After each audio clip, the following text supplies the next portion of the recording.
Welcome to all. आप सभी का स्वागत है वर्ल्ड ज्योग्राफी की क्लास में। लास्ट क्लास में हमने अफ्रीका कॉन्टिनेंट शुरू कर दिया था और उसके बारे में थोड़ा देख लिया था कि वहाँ से कौन सी लाइंस पास होती है, भली वो कर्क रेखा हो, इक्वेटर हो, मकर रेखा, तीनों ही पास होती है। उनके नाम भी देख लिए थे, ऐसे ट्रिक से ECB, BCP ऐसे करके। और उसके बाद में आज हम जो पिछली क्लास तक हमने देख लिए थे माउंटेन्स, जो इम्पोर्टेंट माउंटेन्स थे। जैसे कि अगर आपको याद हो, मैं आपको रफली बताऊं, अगर यहीं पे बता देती हूँ।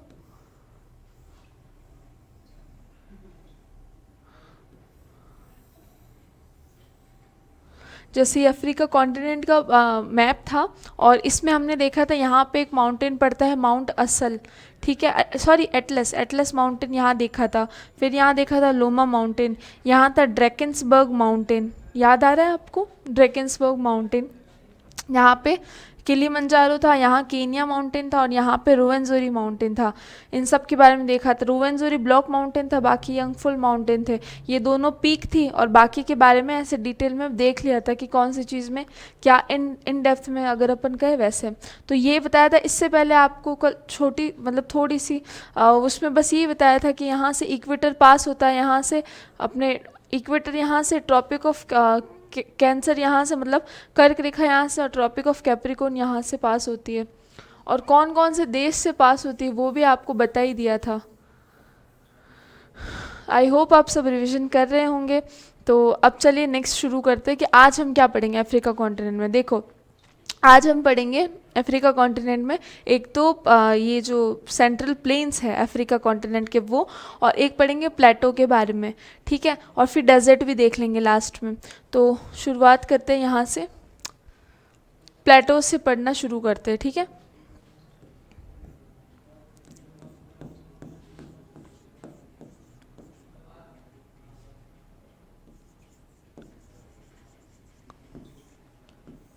चलो शुरू करते हैं प्लेटो से पढ़ना। तो देखिए, अफ्रीका कॉन्टिनेंट में मेजरली 8 मुख्य पठार पाए जाते हैं। 8 मेजर प्लेटो मैंने इंग्लिश में लिखा है क्योंकि हिंदी में लिखने की फिर स्पेस ही नहीं होता। तो मैं आप बिल्कुल निश्चिंत रहिए, मैं 2 बार बोलूँगी, हिंदी में भी बोलूँगी, उल्टा एक्स्ट्रा बोलूँगी क्योंकि लिखा मैंने इंग्लिश में है, ठीक है। तो आप ध्यान से देखिए, ये अफ्रीका कॉन्टिनेंट का मैप है, साथ में एटलस लेके बैठना और जो भी मैं प्लेटो बोल रही हूँ उसको हाईलाइट करो। तो सबसे पहले गिनी प्लेटो। गिनी प्लेटो कहाँ पाया जाता है? तो गिनी प्लेटो यहाँ पे, ये देखिए, यहाँ पे आपको मिलेगा गिनी का पठार।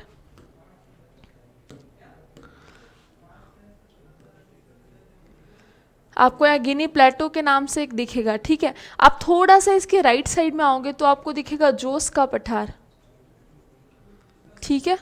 क्या दिखेगा? जोस प्लेटो, जोस का पठार। आप थोड़ा सा इधर आओगे नीचे तो आपको दिखेगा कटांगा का पठार, ऐसे लिखा हुआ होगा कटांगा, ठीक है। तीन कौन कौन से बोले? गिनी का पठार, जोस का पठार, कटांगा का पठार। गिनी, जोस, कटांगा, गिनी, जोस और कटांगा, 3 प्लेटो, गिनी, जोस और फिर कटांगा।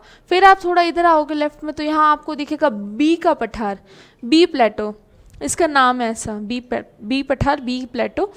फिर आप थोड़ा बी से यहाँ पे आ जाओ नीचे की तरफ, आपको यहाँ पे दिखेगा एक प्लेटो, उसका नाम है ग्रेट कारो प्लेटो, ग्रेट कारो का पठार। क्या नाम है? ग्रेट कारो प्लेटो, ग्रेट कारो का पठार।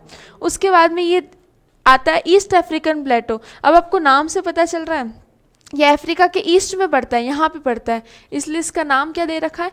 ईस्ट अफ्रीकन प्लेटो। क्या है? ईस्ट अफ्रीकन पठार या पूर्वी अफ्रीकन का पठार।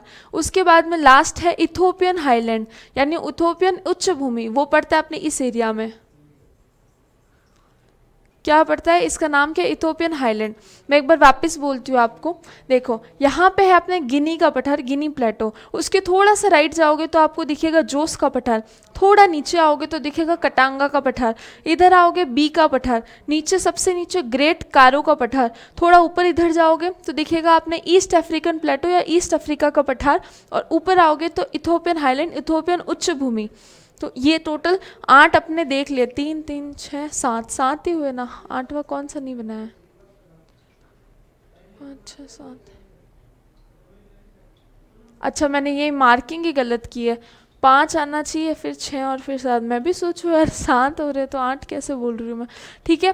वापस बोलो, गिनी का पठार, जोस का पठार, यहाँ पे कटांगा का पठार, यहाँ पे बी का पठार, यहाँ ग्रेट कारो, यहाँ पे ईस्ट अफ्रीकन प्लेटो और यहाँ पे इथोपियन हाईलैंड। आप लोगों को भी याद हो गया होगा। चलिए अब एक एक के बारे में इन डेप्थ पढ़ना शुरू करते हैं। सबसे पहले गिनी का पठार, गिनी प्लेटो के बारे में। तो गिनी प्लेटो के बारे में यहीं पे अगर एक दो बात बताऊँ मैं आपको कि यहाँ पे ना ये पठार पड़ता है और इस पठार में ना दो चीज़ें हैं। एक तो आपको पता है जब मैंने आपको पर्वत पढ़ाए थे तो एक लोमा पर्वत बताया था, वो इधर ही कहीं बताया था। तो लोमा पर्वत इसी पठार का पार्ट माना जाता है। एक पहली बात तो ये। दूसरी बात, यहाँ पे एक पड़ता है फाउटा जलोन। मेरा नाम वापस से इस नाम को ध्यान से सुनना, फाउटा जलोन। फाउटा जलोन जो है यहाँ पे माउंटेन पड़ता है और उससे ना नदी निकलती है। बहुत क्या बोलते हैं, पानी का बहुत बड़ा मेजर सोर्स है ये अपने किसका, अफ्रीका कॉन्टिनेंट का। ठीक है, तो फाउटा जलोन। तो दो चीज़ गिनी पठार के बारे में पहले से आपको याद रखनी है। एक तो कि लोमा माउंटेन पर्वत, जो लोमा पर्वत था वो इसी का पार्ट है। दूसरा फाउटा जलोन भी इसी का पार्ट है। तो देखिए ये जो गिनी माउंटेन है, यहाँ पे देखना, ये जो लोमा माउंटेन है और ये जो फाउटा जलोन है, इसकी स्पेलिंग भले डी से शुरू होती है लेकिन डी साइलेंट है, तो फाउटा जलोन पढ़ते हैं इसको। तो फाउटा जलोन किसके पार्ट है, इसी गिनी प्लेटो के पार्ट है। अच्छा, तो ये इसके ऊपर पर्वत, मतलब पर्वत भी इसका पार्ट है। तो ये कैसा पठार है, पर्वत या पठार है। देखो पठार की भी ना बहुत सारी कैटेगरी होती है। कोई ज्वालामुखी पठार होता है, अगर उस पर लावा की लेयर बिछी हुई है। कोई अपने क्या बोलते हैं नॉर्मल, मतलब पठार सिर्फ एक भूमि होती है वैसे, और कोई अपने पर्वतीय पठार होते हैं। तो ऐसे डिफरेंट टाइप्स ऑफ पठार। तो ये कैसा पठार है, पर्वतीय पठार है, इसको बोलेंगे माउंटेनियस प्लेटो। ठीक है, इससे ना 3 रिवर्स ओरिजिनेट होगी। कौन कौन से 3 रिवर, सेनेगल, गाम्बिया और नाइजर। वापस बोलना, सेनेगल, गाम्बिया, नाइजर, तीनों जो है देश के ऊपर नाम उनका पड़ गया है। ठीक है, सेनेगल भी देश पड़ता है, नाइजर भी देश पड़ता है अफ्रीका में। तो ये जो रिवर्स है, 3 रिवर्स ओरिजिन होती है यहाँ पे, सेनेगल, गाम्बिया और नाइजर। तो 3 बातें बताई अभी तक गिनी के पठार के बारे में मैंने आपको, कि लोमा माउंटेन और फाउटा जलोन इसका पार्ट है। ये पर्वतीय पठार है, माउंटेनियस प्लेटो है, और इसकी 3 रिवर ओरिजिनेट होती है इस पठार से। एक का नाम है अपने सेनेगल, फिर गाम्बिया और फिर नाइजर। ठीक है, नेक्स्ट बात, ये मेन वाटर सोर्स है अफ्रीका का।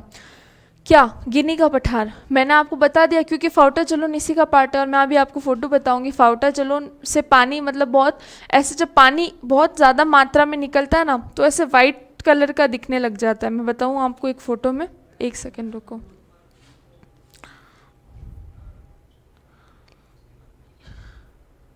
ये देखो, ये फाउटा जलोन वाला है।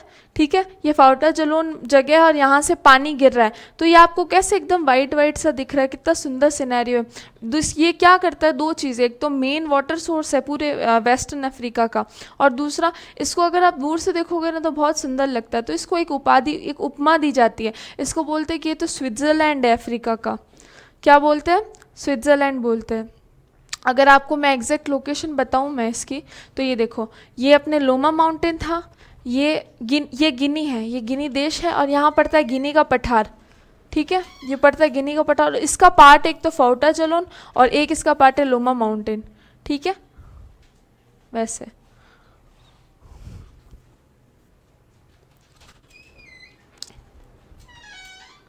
तो चलो, ये इसके बारे में लास्ट बात क्या थी कि अब इसको 2 उपमा दी जाती है। एक तो इसको बोला जाता है कि ये ना वेस्ट अफ्रीका का स्विट्ज़रलैंड है।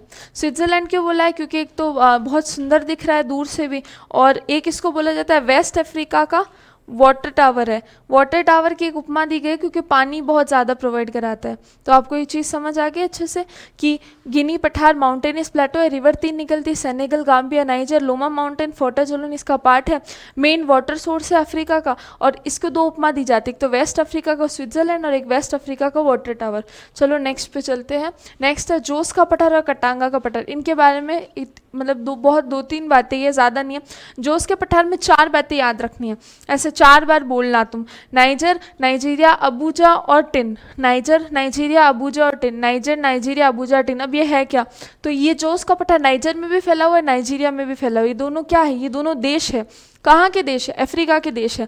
फिर अबूजा क्या है, अबूजा कैपिटल है, अबूजा शायद नाइजीरिया के कैपिटल है, इन दोनों में से कोई एक देश है, उसकी कैपिटल है, राजधानी है अबूजा। अबूजा जो है इस जोस के पठार के ऊपर स्थित है, लोकेटेड है, इसलिए अपन इसको दिमाग में रखते हैं कि ऐसी कौन सी कैपिटल है अफ्रीका में जो किसी पठार के ऊपर स्थित है, तो वो अबूजा है। किसकी कैपिटल है आप एटलस में देख लेना, नाइजर या नाइजीरिया में से। यहाँ एक खनिज पाया जाता है, इसका नाम है टिन।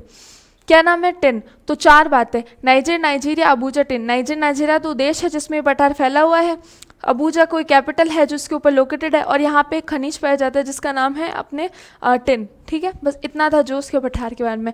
कटांगा प्लेटो पे आओ। कटांगा प्लेटो 2 देशों में फैला हुआ है। कौन कौन सा, डीआरसी और जाम्बिया। डीआरसी बोले तो डेमोक्रेटिक रिपब्लिक ऑफ कॉन्गो। जब आपको फर्स्ट क्लास में, मतलब लास्ट क्लास में आपको अफ्रीका के थोड़े देशों के बारे में अवगत कराया था, तो उसमें मैंने आपको एक तो कॉन्गो और एक डीआरसी दोनों के बारे में बताया था। तो ये जो कटांगा प्लेटो एक तो डीआरसी में फैला हुआ है, एक जाम्बिया में फैला हुआ है। जाम्बिया से देखेंगे आगे, जाम्बिया के बारे में एक और बात। अब यहाँ 2 खनिज पाए जाते हैं, उसका नाम है सीसी बोले तो कॉपर एंड कोबाल्ट। कौन से, कॉपर एंड कोबाल्ट। कटांगा प्लेटो में एक कॉपर और एक कोबाल्ट पाए जाते हैं। अब यहाँ पे ना खास बात ये कि यहाँ से कॉन्गो नदी निकलती है। एक्चुअली एक लुआलाबा नदी है, आगे मैं बताऊंगी और डेप्थ में रिवर्स पढ़ेंगे तब। लुआलाबा करके एक नदी है, वो आगे चल के कॉन्गो नदी का निर्माण करती है, मतलब कॉन्गो नदी में तब्दील होती है। तो जो कॉन्गो नदी, इसके बारे में एक बहुत खास बात है कि ये इक्वेटर को 2 बार कट करती है। जैसे कि मान लो ये इक्वेटर ऐसे है और ये नदी ऐसे निकलेगी, और मतलब ऐसे निकलेगी और कट करेगी, फिर वापस ऐसे चली जाएगी। तो एक बार यहाँ कट किया, एक बार यहाँ कट किया। तो ये जो कॉन्गो नदी है, क्या नाम है इसका, कॉन्गो नदी, ये 2 बार इक्वेटर को कट करती है। आपको पता चला। तो कटांगा के बारे में तो 3 ही बातें थी। कौन सी, डीआरसी जाम्बिया में फैला हुआ है, यहाँ पे अपने क्या बोलते हैं कॉपर और कोबाल्ट पाया जाता है। कॉन्गो नदी जाती है यहाँ इस एरिया से, और जो इक्वेटर को कितनी बार कट करती है, 2 बार कट करती है। ठीक है, 2 बार कट करिए इक्वेटर को। अब है बी का पठार, बी प्लेटो पे आ गया अपन। बी के पठार के बारे में ज़्यादा नहीं, 3 बातें। कहाँ फैला हुआ है, तो अंगोला में फैला हुआ है। ठीक है, इससे एक नदी निकलेगी, जाम्बेजी नदी। क्या निकलेगी, जाम्बेजी। अगर आपने बचपन में वो एक गेम देखा हो, वो डाइस वाला एक गेम होता था, हॉलीवुड ही कोई मूवी थी, जुमानजी करके। तो जब भी मैं ये जाम्बेजी पढ़ती हूँ ना, तो मेरे को हमेशा जुमानजी की याद आ जाती है। आपने अगर वो देखी नहीं हो तो ज़रूर देखना, बहुत अच्छी शानदार मूवी है। बचपन में मतलब वो कितनी बार आती थी और हर बार मतलब उसको लगा के बैठ जाते थे। आप सब भी रिलेट कर पा रहे होंगे।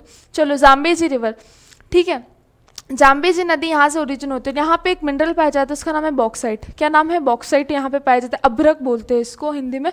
तो बी पठार में बी पठार में कितनी बातें, एक तो यहाँ पे अंगोला में फैला हुआ है, जाम्बेजी रिवर ओरिजिनेट होती है, और यहाँ अभ्रक पाया जाता है, बॉक्साइट पाया जाता है। अब आ जाओ ग्रेट कारो पे। ग्रेट कारो प्लेटो के बारे में क्या खास बात है, ज़्यादा खास बात नहीं। इसके बारे में भी इतनी चुकी 3 बातें हैं। एक तो ये साउथ अफ्रीका में, बताया था आपको, सबसे नीचे वाले एरिया में पाया जाता है। यहाँ पे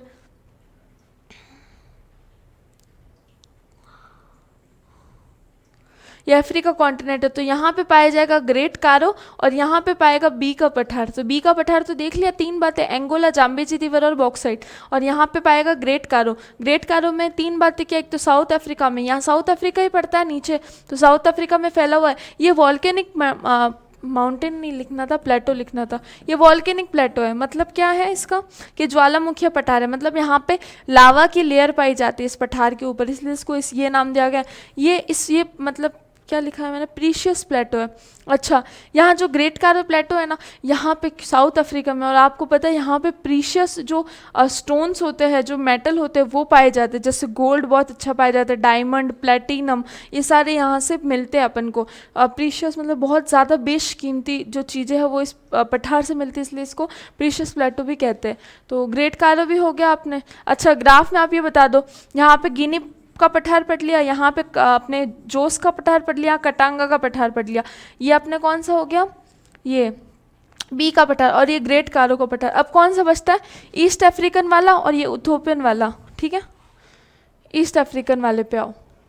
ईस्ट अफ्रीकन प्लेटो मतलब पूर्वी अफ्रीकन पठार। तो अब इसके बारे में क्या खास बात है, इसके बारे में कुछ तो खास बातें है कि जो अफ्रीका की सबसे बड़ी चीज़ें है ना वो इसी के ऊपर लोकेटेड है। बड़ी चीज़ों में क्या, दो बड़ी चीज़ें, एक तो यहाँ पे किलिमंजारो जो सबसे बड़ा पर्वत है, किलिमंजारो अफ्रीका का सबसे बड़ा ऊंचा माउंटेन माना जाता है, तो वो इसी के ऊपर लोकेटेड है। दूसरी बात कि यहाँ पे लेक विक्टोरिया लोकेटेड है। अभी विक्टोरिया क्या है, झील। विक्टोरिया झील पूरे विश्व की सबसे बड़ी झील है, सबसे वॉल्यूम वाइज सबसे बड़ी झील है। अपन ने कनाडा यूएसए की बॉर्डर पे एक सुपीरियर लेक देखी थी नॉर्थ अमेरिका पढ़ते वक्त, तो जो सुपीरियर लेक है वो उससे भी बड़ी है ये, मतलब सुपीरियर लेक सेकंड नंबर पे आती है बड़ी साइज में, और ये फर्स्ट नंबर पे आती है। मैं आपको लेक विक्टोरिया की फ़ोटो बताऊं अगर,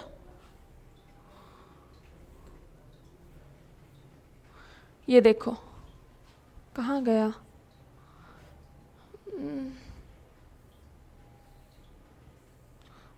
एक सेकेंड मैं आपको लेक विक्टोरिया की फ़ोटो बता रही हूँ।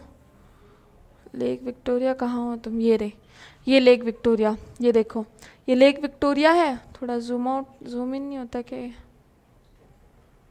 हाँ अब देखो इसको आप, ये लेक विक्टोरिया कितनी बड़ी है, ये बहुत विशाल है। इसका तो एक ये जस्ट साइड व्यू है, ये झील है, ये कोई समुद्र नहीं, और मीठे पानी की झील है, बहुत ज़्यादा बड़ी है, और बहुत ज़्यादा मतलब मेन वाटर सोर्स जो है अफ्रीका का वो प्रोवाइड कराती है, पीने का पानी है। तो ये है अपने लेक विक्टोरिया। ठीक है, फिर से अपन कहाँ पे आएंगे, ईस्ट अफ्रीकन पे आ जाओ, आ जाओ, आ जाओ, ईस्ट अफ्रीकन प्लेटो पे आ जाओ।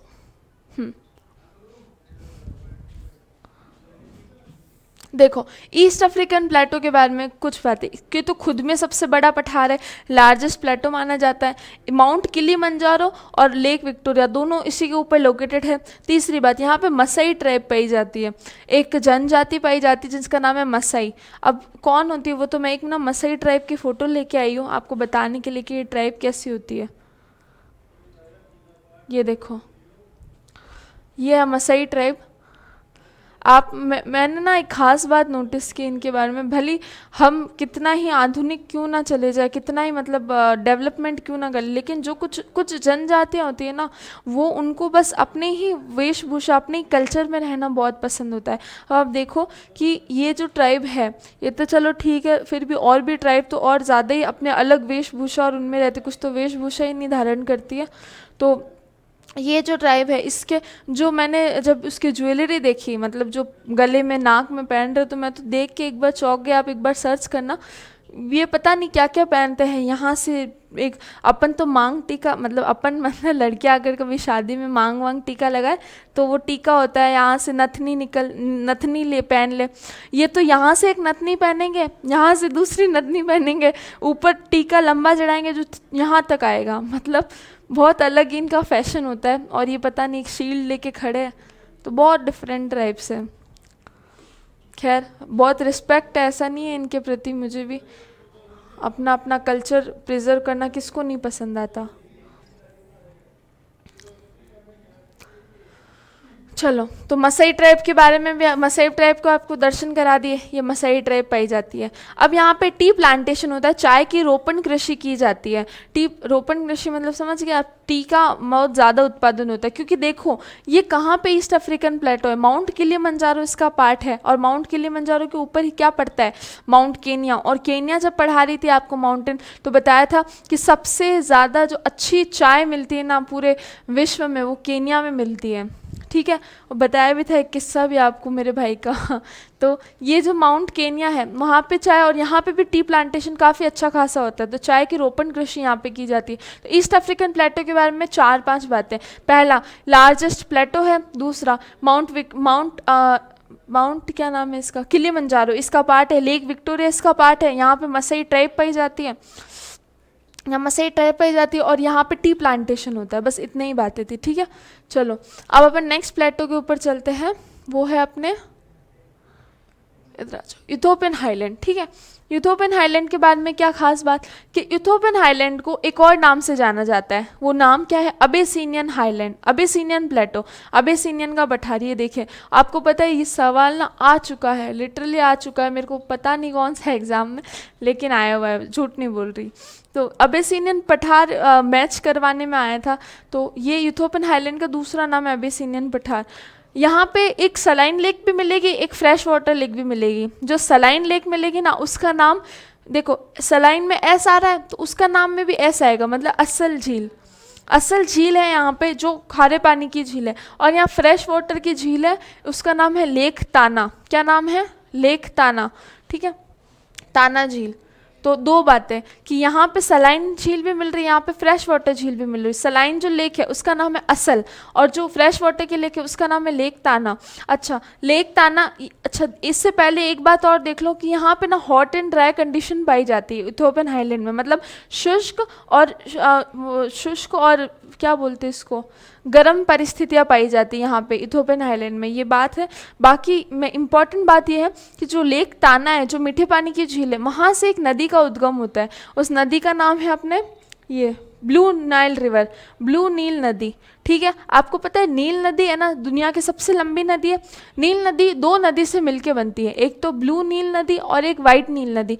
ब्लू नाइल रिवर और वाइट नाइल रिवर। तो ये जो ब्लू नाइल रिवर है ना, ये कहाँ से उद्गम होती है? अपने यहाँ से, लेक ताना से उद्गम होता है इसका उद्गम। ठीक है, ब्लू नाइल रिवर को वाइट नाइल रिवर आती है। और ये दोनों कहाँ मिलती है आपस में?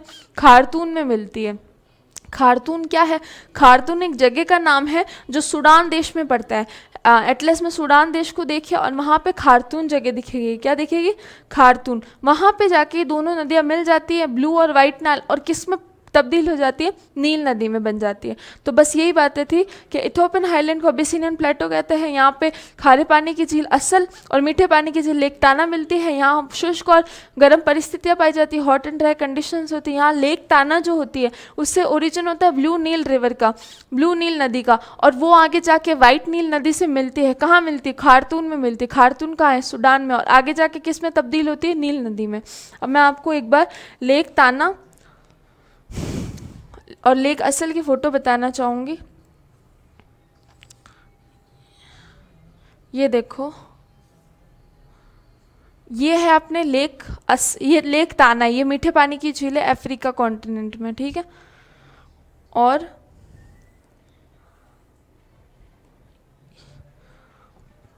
ये है लेक असल।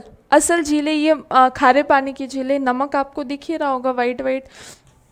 ये अपन सांबर, अभी राजस्थान में अपन जब सांबर लेक से गुजरते तब भी वहाँ पे कुछ ऐसा सिनेरियो नज़र आता है, वाइट वाइट कलर का पूरा। तो ये लेक असल है अपने उसकी, अफ्रीका कॉन्टिनेंट की, इथोपियन हाईलैंड का पार्ट है। ठीक है, तो मुझे एक बात बताओ तो, एक बार आपको इस सारे प्लेटो के बारे में बता दिया। गिनी पठार, जोस का पठार, कटांगा प्लेटो, बी का पठार, ग्रेट कारो प्लेटो, ईस्ट अफ्रीकन प्लेटो और इथोपियन हाईलैंड, इन सब के बारे में अच्छे से देख लिया। अब आप क्या करना, ब्लैंक मैप पे इनको लोकेट करके इनके बारे में एक दो इंपॉर्टेंट बातें लिख लेना। और ये जो मैंने सब आपके लिए नोट करके रखा है, प्लीज़ इसको भी नोट कर लेना ताकि चीज़ें लंबे समय तक याद रहे आपको। अब अपन देखेंगे अफ्रीकन के प्लेन्स, मतलब अफ्रीका के मैदान। तो मैदान देखने से पहले मैं आपको ग्राफ पे अफ्रीका के मैदान और अफ्रीका के डेजर्ट्स दोनों एक साथ में बता देती हूँ। ठीक है, मान लीजिए ये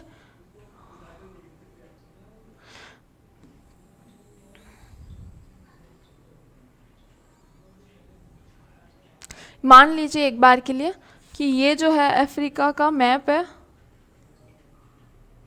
ठीक है, ये अफ्रीका का मैप है। और ध्यान से देखना आप, थोड़ा मैंने बहुत ही अजीब सा बनाया है इसको।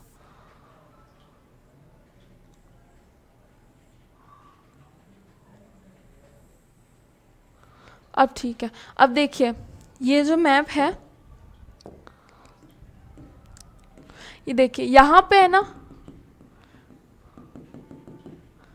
इस एरिया में है अपने सहारा डेजर्ट। क्या है? सहारा मरुस्थल। ठीक है, ये यहाँ से 0 डिग्री इक्वेटर पास होती है, ये है 0 डिग्री लाइन। ठीक है, आप देखिए यहाँ से लेके यहाँ तक इस तरह से कुछ,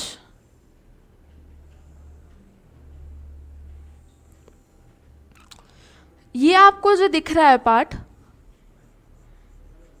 ये वाला पार्ट, इसको बोलते हैं सवाना घास के मैदान, सवाना ग्रासलैंड, ये वाला पार्ट, ठीक है,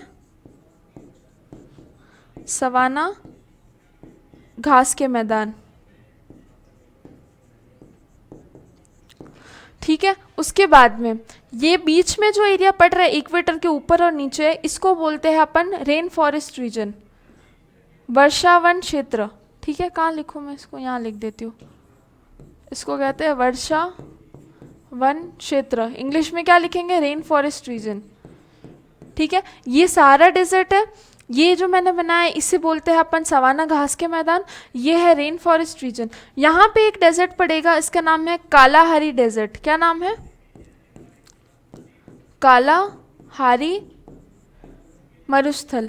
और यहाँ पे एक डेजर्ट पड़ेगा छोटा सा, इसका नाम है, यहाँ एक देश पड़ता है नामीबिया, वहाँ पे एक डेजर्ट पड़ता है, इसका नाम है नामिब डेजर्ट, क्या नाम है, नामिब, बस नामिब मरुस्थल। और यहाँ पे एक घास के मैदान पाए जाते हैं इस नीचे वाले एरिया में, उसको बोलते हैं वेल्ड, क्या बोलते हैं, वेल्ड, वेल्ड, ये घास के मैदान है। तो वापस से एक बार देखना, तो सहारा डेजर्ट ऊपर वाले पार्ट में लगभग 11 देशों में फैला हुआ है, यहाँ पे सवाना घास के मैदान जो इक्वेटर के ऊपर भी है नीचे भी है, बीच में पड़ता है रेन फॉरेस्ट रीजन वर्षावन क्षेत्र, थोड़ा नीचे पड़ता है कालाहारी मरुस्थल, इधर लेफ्ट में पड़ेगा इसके नामिब मरुस्थल, और यहाँ पे पड़ेगा एक घास का मैदान जिसका नाम है वेल्ड, वेल्ड घास के मैदान। ये ग्राफ समझ में आया आपको। अब अपन देखेंगे पहले तो सवाना घास के मैदान और वेल्ड, उसके बारे में देखेंगे, फिर अपन देखेंगे ये मरुस्थल के बारे में, सहारा, कालाहारी और नामे मरुस्थल के बारे में। अच्छा, एक बात बताना चाहूँगी आपको, चलो वो आगे बता दूंगी, अभी नहीं बता रही। तो पहले सवाना और वेल्ड के बारे में पढ़ते हैं। सवाना घास के मैदान, देखो ये मैंने बता दिया आपको, इक्वेटर के ऊपर और नीचे, तो कौन से एरिया में, ट्रॉपिकल ग्रासलैंड है, मतलब उष्ण कटिबंधीय घास के मैदान है, क्योंकि उष्ण क्षेत्र में पड़ते हैं, ये ट्रॉपिकल एरिया में पड़ते हैं। इस सवाना घास के मैदान को लैंड ऑफ बिग गेम कहते हैं।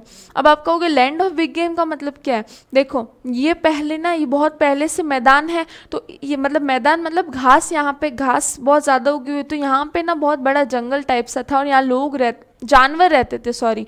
तो पहले के प्राचीन समय में यहाँ पे जो बड़े बड़े जो लोग होते थे, एलिट क्लास के कुलीन लोग, वो यहाँ पे शिकार खेलने के लिए आते थे और यहाँ के जानवरों को मतलब ऐसे मारते थे, शिकार करते थे। तो इसको बोला जाता है ये लैंड ऑफ बिग गेम है, मतलब ये धरती है बहुत बड़े गेम की, मतलब कुल मिला के यहाँ पे शिकार होता था, इसलिए इसको इस उपमा दे रखी कि लैंड ऑफ बिग गेम है।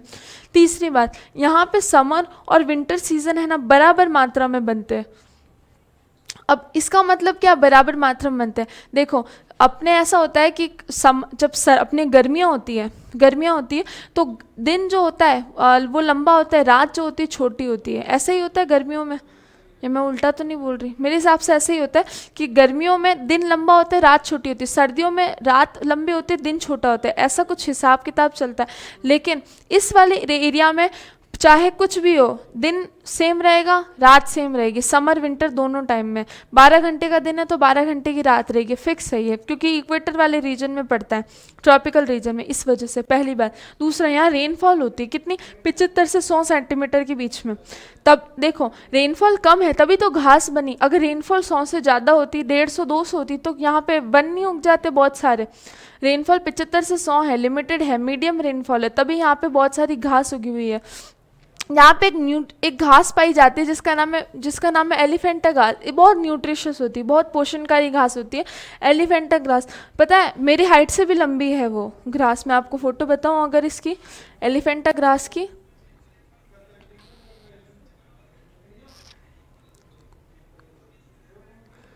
ये देखो, ये एक व्यक्ति है और ये खड़ा है, ये व्यक्ति और ये खड़ा है, और ये घास देखिए कितनी ऊपर है, फोटो में भी पूरी नहीं आई, इतनी बड़ी घास है। तो ये एलिफेंटा ग्रास है। अब ये सहारा डेजर्ट की भी फोटो देख लो आप, ये सहारा डेजर्ट है। अभी सहारा डेजर्ट क्यों बता रही हो, अभी तो सवाना बढ़ा रही हो आपको। तो सवाना ग्रासलैंड की भी फोटो है वैसे मेरे पास। ये देखिए, ये सवाना ग्रासलैंड है, और इस पे देखो कितने अलग अलग तरह के जंतु, जीव जंतु पाए जा रहे हैं। ये देखो, ये शेर, आंखें इसकी इतनी डरावनी है ना। ये भी सवाना ग्रासलैंड की फ़ोटो है। ये इतना बड़ा है सवाना ग्रासलैंड, और इस पे बहुत सारे अलग अलग तरह के जीव जंतु भ्रमण कर रहे हैं।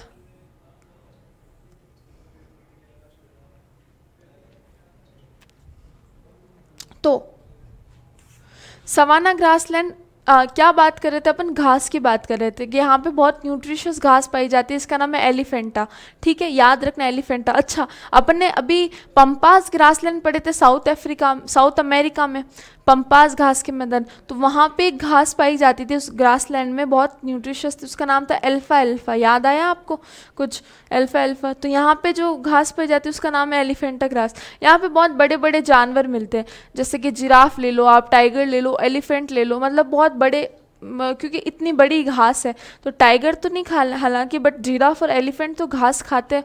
तो जब वो खाएंगे तो इतनी बड़ी बड़ी घास को बहुत आराम से खाते, बहुत हष्ट पुष्ट पाए जाते हैं यहाँ के एनिमल्स। तो कुछ बातें, ट्रॉपिकल ग्रासलैंड है, लैंड ऑफ बिग गेम कहते हैं, समर विंटर सीजन सेम बनते हैं, रेनफॉल होती है 75 से 100, घास है न्यूट्रिशियस, एलिफेंटा घास बोलते हैं इसको, और बिग एनिमल्स पाए जाते हैं, जिराफ, टाइगर वगैरह वगैरह।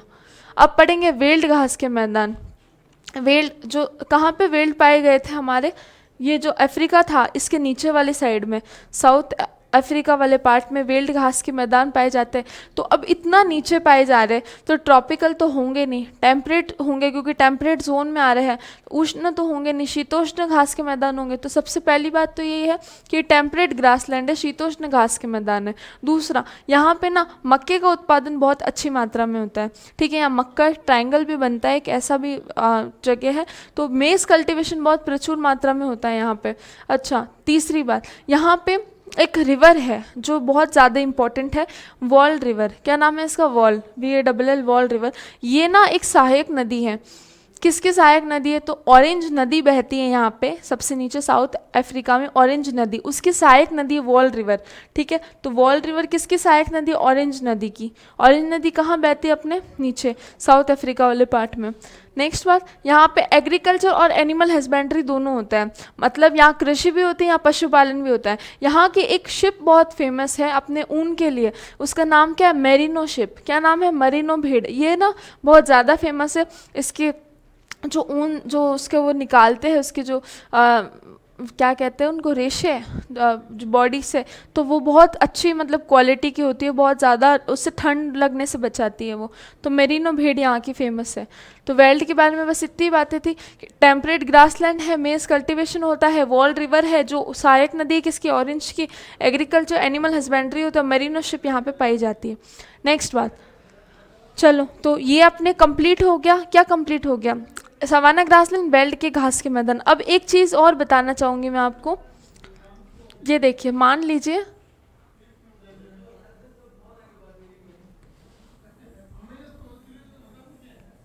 ये मान लीजिए अफ्रीका का मैप है, यहाँ पे ऊपर पड़ रहा है सहारा मरुस्थल। ठीक है,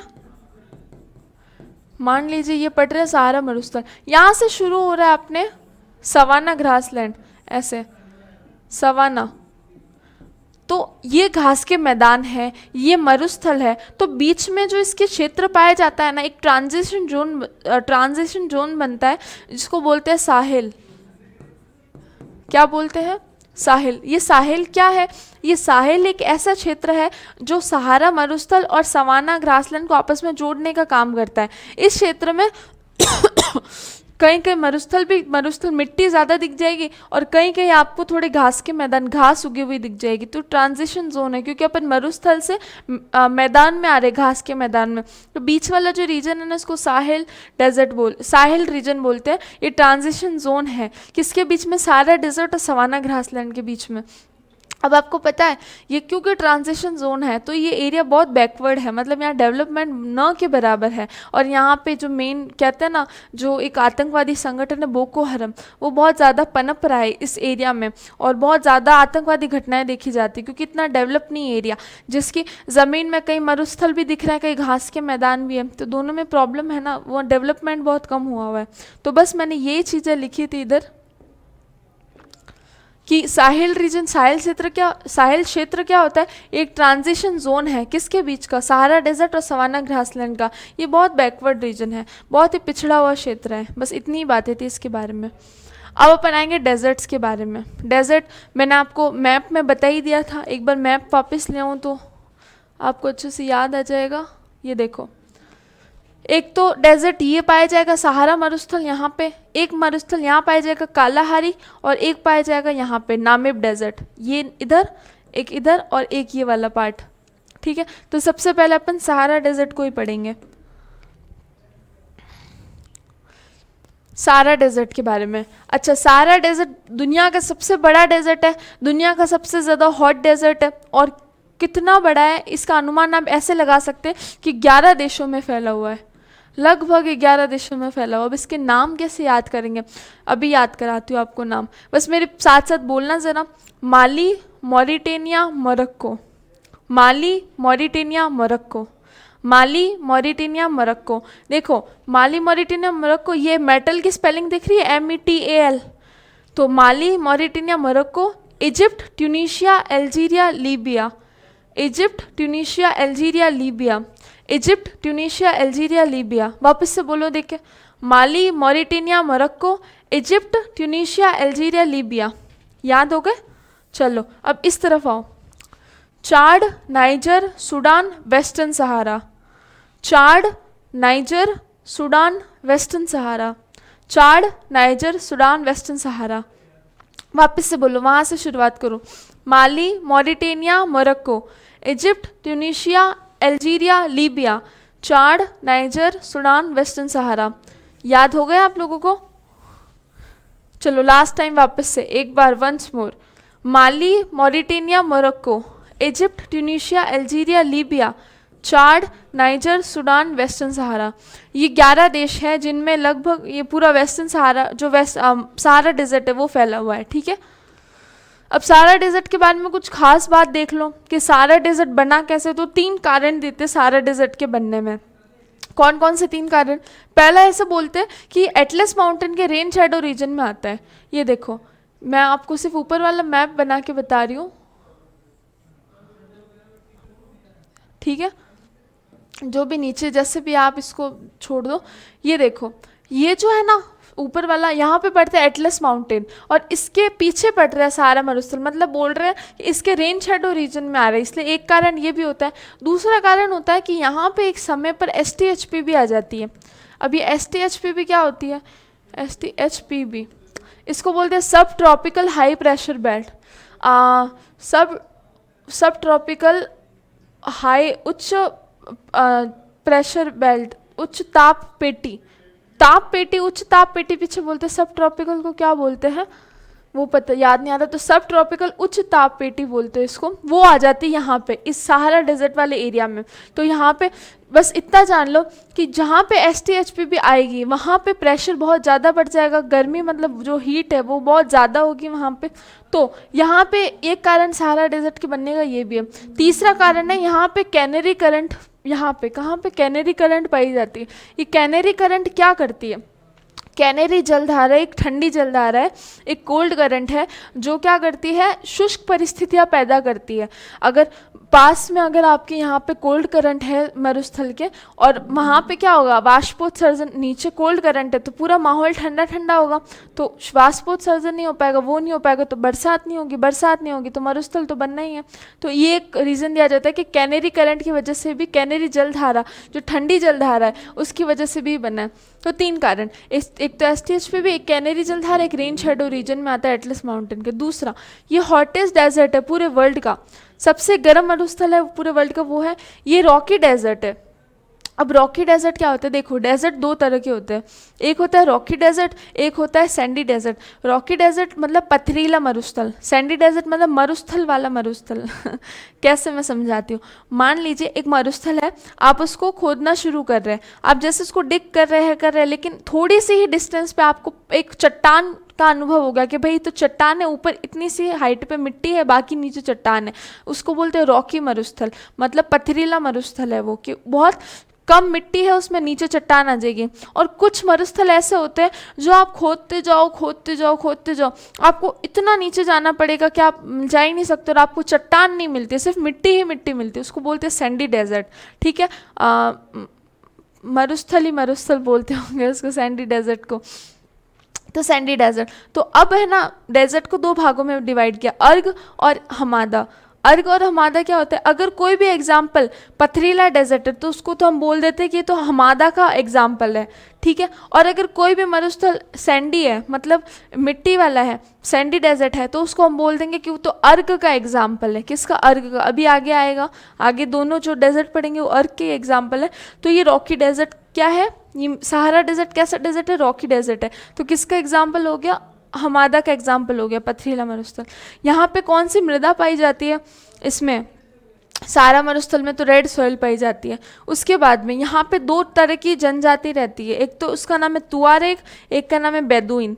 दो जनजातियों के नाम हैं जो इस सहारा मरुस्थल वाले एरिया में मुख्यतः पाई जाती है, तुआरेग बेदुइन, तुआरेग और बेदुइन।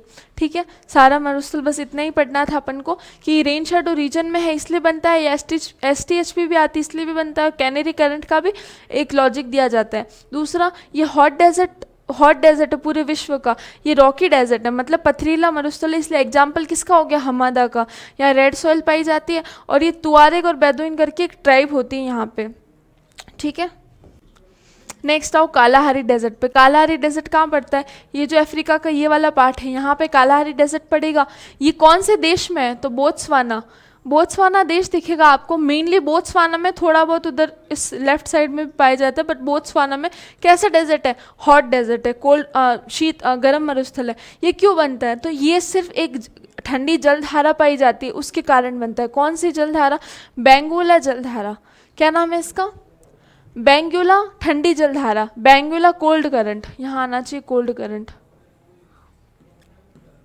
बेंगुला कोल्ड करंट के कारण ये बनता है, ये मरुस्थल कालाहारी। ये कैसा डेजर्ट है, ये सैंडी डेजर्ट है, मतलब आपको समझ आ गया अब सैंडी डेजर्ट का मतलब क्या होता है। इसलिए किसका एग्जाम्पल, अर्ग का, ERG, इसको ऐसे लिखते हैं, ये अर्ग का एग्जाम्पल है। ठीक है, उसके बाद में ये बुशमैन ट्राइब पाई जाती है। यहाँ पे कौन सी जनजाति पाई जाती है, बुशमैन जनजाति पाई जाती है। तीन ही बातें बोत्सवाना में पाई जाता है, बेंगुला कोल्ड करंट है, सैंडी डेजर्ट है, बुशमैन ट्राइब पाई जाती है।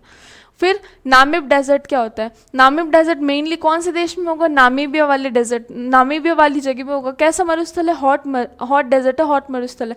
ये भी इसी कोल्ड करंट के कारण बनता है, बेंगुला कोल्ड करंट के कारण, जिससे कालाहारी वाला बना है। ये भी कैसा है डेजर्ट है, ये भी सैंडी डेजर्ट है, जैसे कालाहारी डेजर्ट है। तो किसका एग्जाम्पल हो गया, अर्ग का एग्जाम्पल हो गया, अर्ग का उदाहरण हो गया ये। फिर यहाँ पे एक चीज़ बनती है जिसको बोलते हैं fog covered sand dunes.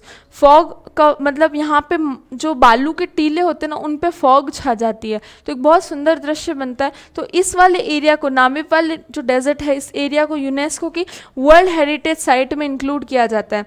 UNESCO की जो विश्व विरासत की जो सूची है उसमें शामिल किया जाता है किसको, नामिब डेजर्ट को। क्यों, क्योंकि यहाँ पे क्या बनता है, फॉग कवर्ड सैंड ड्यून्स, मतलब फॉग से कवर वो बालू, मिट्टी के बालू, बालू की मिट्टी यार बहुत कन्फ्यूजन इस नाम में। आप समझ गए ना, भावनाओं को समझ गए ना आप। सैंड ड्यून्स मत है रेतीले बालू के टीले, बालू के टीले। हाँ फाइनली, चलो लास्ट चीज़ पढ़नी अपन को, ग्रेट अफ्रीकन रिफ्ट वैली। अब ये ग्रेट अफ्रीकन रिफ्ट वैली क्या है, मतलब महान अफ्रीकन भ्रंश घाटी। तो देखो, महान अफ्रीकन भ्रंश घाटी ऐसा है कि अपने दो प्लेट है, एक तो है नूबियन प्लेट और एक है सोमाली प्लेट। ये दोनों प्लेट आपस से दूर, इनका डाइवर्जेंस हो रहा है, इनका अपसरण हो रहा है। तो ये जब दोनों प्लेट दूर जा रही है तो बीच में गैप बन रहा है। अफ्रीका का जो ईस्ट पार्ट है वहाँ पे ये दो प्लेट पाई जाती है, एक तो नूबियन एक सोमाली, ये दोनों आपस से दूर हो रही है। मैं आपको अभी बताऊंगी, ग्राफ से बताऊंगी तब आपको और अच्छा समझ आएगा। तो इनका अपसरण हो रहा है इसलिए ये दूर जा रही है। तो बताऊँ मैं आपको इसके मतलब कैसा दिख रहा है ये, एक सेकेंड।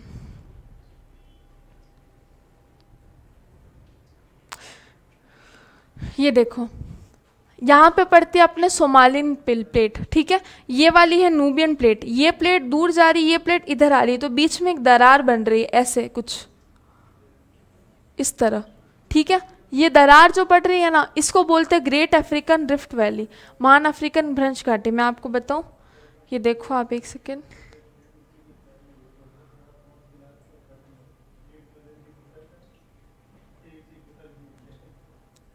कहाँ है ये, हाँ ये देखो, ये एरिया में दरार पड़ रही है, ये जो ज़मीन है ये दूर हो रही है आपस में, तो बीच में मतलब खड्डा हो रहा है। लोग, पता है इतना ज़्यादा गैप है ना कि ऐसे लोग जा भी नहीं पा रहे कहीं कहीं जगह पे। तो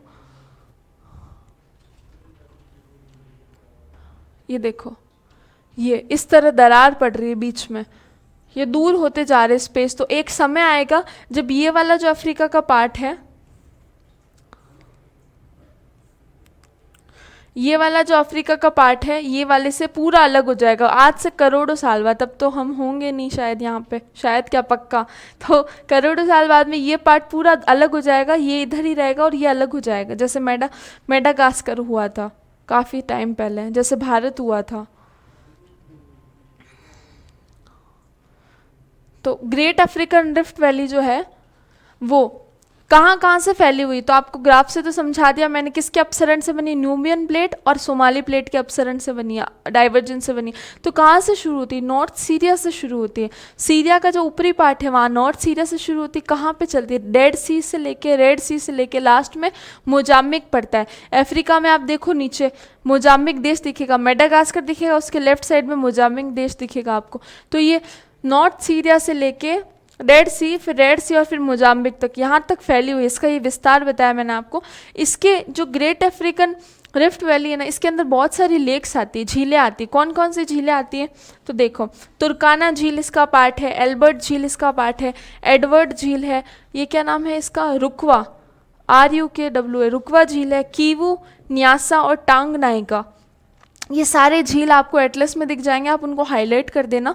तो तुर्काना, एल्बर्ट, एडवर्ड, रुकवा, कीवू, न्यासा, टांग नाइका, ये सारी झील मैंने क्यों बताई यहाँ पे, क्योंकि एक बार सवाल आया था कि जो लेक विक्टोरिया है वो भी इसी एरिया में पड़ती है। तो क्या lake Victoria east African rift valley का पार्ट है, तो अपन कहते हैं कि नहीं है वो पार्ट, भले ही उसमें पड़ती बीच में लेकिन रिफ्ट वैली उससे होके नहीं गुजरती। तो लेक विक्टोरिया को छोड़ के ये सारी झील मैंने बताई, इनको नोट डाउन कर लेना आप।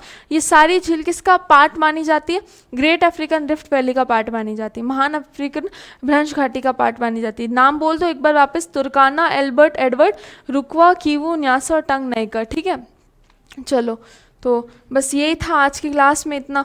आज हमने क्या क्या देखा है एक बार बता दो ज़रा। चलो, आज हमने क्या देखा, आज हमने सबसे पहले प्लेटो देखे, पठार देखे, 7 तरह के प्लेटो थे, उनके बाद प्लेटोज थे, उनके बारे में अच्छे से डिटेल में जान लिया कि किसके बारे में क्या है। फिर हम सेंट्रल प्लेन्स में आए, उनमें उसमें हमने सवाना घास के मैदान और वेल्ड घास के मैदान देख लिए। फिर हमने साहेल रीजन देखा। फिर हमने क्या देखा, ये डेजर्ट देख लिए, सारा डेजर्ट देख लिया हमने, क्या बोलते कालाहारी देख लिया, नामिब देख लिया, और हमने ग्रेट अफ्रीकन रिफ्ट वैली भी देख ली। अब नेक्स्ट क्लास में हम लेक्स देखेंगे, रिवर्स देखेंगे, उसके बाद में फिर एक इंडस्ट्रियल रीजन पड़ता है कि कौन से खनिज पाए जाते हैं इस अफ्रीका कॉन्टिनेंट में और कहाँ इंडस्ट्रीज़ है, वो देख के क्लास को, मतलब अफ्रीका कॉन्टिनेंट को भी पूरा कर देंगे, ठीक है। तो आज की क्लास में इतना ही था। थैंक यू सो मच भैया।